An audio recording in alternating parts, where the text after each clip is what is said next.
दोस्तों, तो एक मिसकंसेप्शन है वो मैं आपके साथ शेयर करना चाहता हूँ। बहुत से स्टूडेंट उसकी वजह से ना डिस्टर्ब होते हैं। और कुछ लोग जो आमतौर पर मैंने देखा हुआ है मार्केट में 2-2 3-3 साल से काम कर रहे हैं, वो भी इसी कन्फ्यूजन्स की वजह से ना परेशान रहते हैं। पिछली वीडियो में मैंने आपको एनालिसिस करके बताया हुआ था कि बिटकॉइन को हमने कैसे ट्रेड करना है, बाय करना है या सेल करना है। उसके लिए कंफर्मेशन लॉजिक हमारे पास क्या ऐसा है कि हम बाय की ट्रेड ओपन करेंगे, ऐसा कौन सा साइन मिलेगा जिसकी वजह से सेल की ट्रेड ओपन करेंगे, तो वो पिछली वीडियो में आप देख सकते हैं। तो तकरीबन ऑलमोस्ट 95% स्टूडेंट ने प्रॉफिट गेन किया होगा जिन्होंने इस पैटर्न के साथ ट्रेड की है। बाय द वे, मैं एक छोटा सा जो अभी मैंने कहा आपको मिसकंसेप्शन दूर कर दें, फिर थोड़ा सा इसके पैटर्न को देके इंशाल्लाह फिर अलविदा। वो मिसकंसेप्शन क्या है? कहा जाता है कि जो इंस्टीट्यूट, बैंक या वेल्स होती हैं ना, वो हमेशा रिटेल ट्रेडर के ऑपोजिट बाय करती हैं। याद रखना, उनको कोई भी बेनिफिट नहीं है आपके ऑपोजिट बाय करने का, ना ही उनको आपसे कोई उनकी दुश्मनी है आपके साथ कि वो आपके हमेशा ऑपोजिट ही खरीदेंगे या बेचेंगे या सेल करेंगे। ठीक है, याद रखना उनका अपना एक मखसूस टारगेट होता है। उन्होंने उस वक्त बाय करना है जब चीज़ में कोई डिमांड डेवलप हो रही होती है। उन्होंने तब सेल करना है जब सप्लाई जोन में होता है, कोई भी स्टॉक, पार्टिकुलर कोइंस हो या करेंसी हो। अब डिमांड एरिया में फॉर एग्जांपल वो बाय करते हैं और सप्लाई जोन में वो सेल करते हैं। उनका एक छोटा सा ये कह लें कि लॉजिक है, कंफर्मेशन पॉइंट है। अब उन्होंने अपने पैटर्न के अकॉर्डिंग काम करना है। अब आपकी मर्जी है कि आपने डिमांड एरिया में सेल की ट्रेड लेनी है, यानी कि स्पॉट एरिया के ऊपर आप सेल करके बैठे हैं। अब इसमें वेल्स का तो कोई कह लो कि दखल अंदाजी नहीं ना है कि उन्होंने आपके हमेशा खिलाफ बाय कर लिया, बल्कि आपने खुद उनके ऑपोजिट सेल की ट्रेड ले ली या बाय कर लिया। कहने का मतलब है कि वो अपने पैटर्न के अकॉर्डिंग स्ट्रिक्टली काम कर रहे हैं, आप मिस्टेक करते हैं।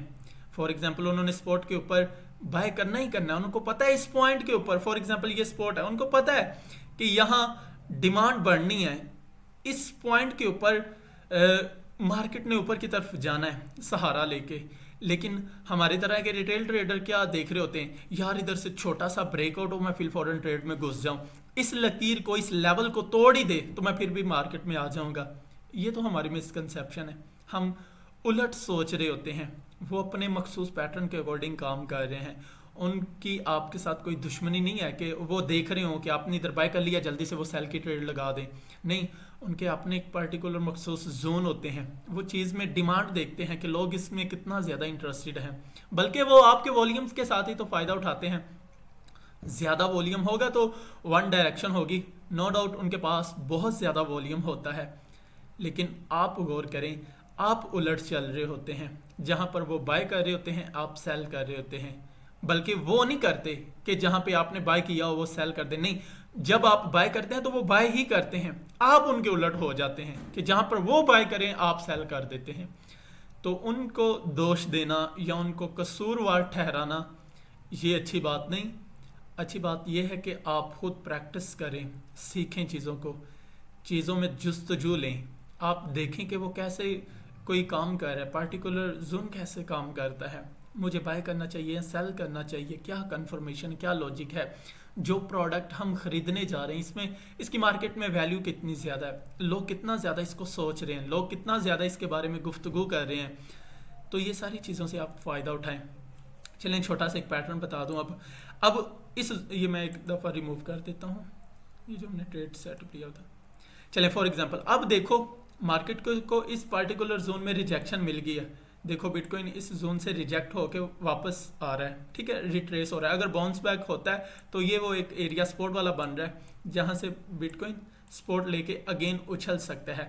लेकिन ये भी हो सकता है इधर से रीटेस्ट करके आए फिर नीचे की तरफ मूव कर जाए। लेकिन रीटेस्ट करने के दौरान अगर ये फिर ऊपर की तरफ ब्रेकआउट दे देता तो फिर नेक्स्ट वाला ये वाला एरिया, इस एरिया के दरमियान ये घूमना शुरू हो जाएगा। ठीक है, तो खैर अभी तो इसको रिजेक्शन मिल रही है। रिजेक्शन देखो कहाँ तक है, अगर इस जोन में मूव करता है तो फिर इसका एरिया हमारे पास यही होगा। ठीक है, इस एरिया के दौरान मूव करता हुआ या नीचे की तरफ ब्रेकआउट दे देगा या मूव करता हुआ ऊपर की तरफ ब्रेकआउट दे देगा। तो दोनों सिचुएशंस में रीटेस्ट एंट्री का वेट करेंगे और फिर मार्केट में हम ट्रेड लेंगे, अदरवाइज हम मार्केट में ट्रेड नहीं लेंगे। जिस तरह प्रीवियस पैटर्न यही मैंने बताया था कि ये एक एरिया हमारे पास एक लेवल है जिस जोन में वो घूम रहा है, ये आमतौर पर मंदी का सेशन होता है, ठीक है ना। ये देखो एक जोन में मूव कर रहा है, ये वाला एक एरिया और एक वाला हमारे पास ये एरिया है, तो इस जोन में मूव कर रहा होता है। अगर आप वॉल्यूम को देखें तो ठीक है इतना ज़्यादा नहीं, लेकिन अगर प्रीवियस को देखें, प्रीवियस काफ़ी डाउनवर्ड फॉल आया है, पता चला कि ये एक तेज़ी है, ठीक है। हर तेज़ी के बाद एक मंदी का सेशन होता है और हर मंदी के बाद एक तेज़ी का सेशन होता है, ठीक है। तो ये याद रखें।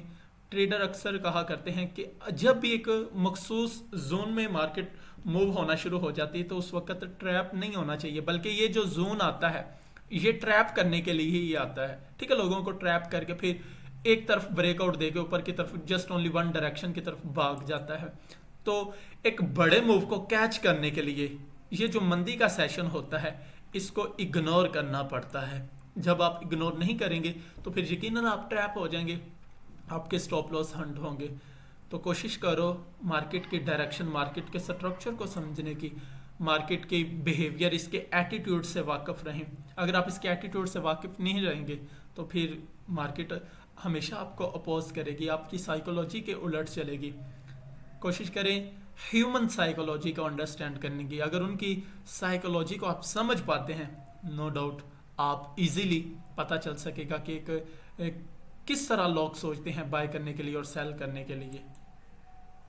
तो इंशाल्लाह मिलते हैं फिर नेक्स्ट वीडियो में।